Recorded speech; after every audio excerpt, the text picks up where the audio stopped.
அஸ்ஸலாமு அலைக்கும் வரஹ்மத்துல்லாஹி வபரகாத்துஹு.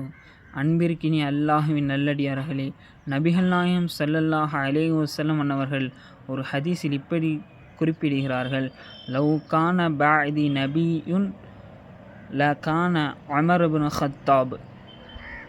எனக்கு பிறகு எந்த நபியும் வரமாட்டார்கள், ஏன்னா நான் தான் இறுதி நபி. எனக்கு பிறகு நபி வருவதாக இருந்தால் ஹஜரத் உமர் இப்னு கத்தாப் அவர்கள்தான் நபியாக வருவார்கள் என்பதாக நபிகள் நாயகம் ஸல்லல்லாஹு அலைஹி வஸல்லம் அவர்கள் இந்த ஹதீஸில் குறிப்பிட்டுள்ளார்கள். இந்த ஹதீஸ் திர்மிதி, முஸ்னத் அஹமது போன்ற கிதாபுகளை பதிவு செய்யப்பட்டுள்ளது. அஸ்ஸலாமு அலைக்கும் வரஹ்மத்துல்லாஹி வபரகாத்துஹு.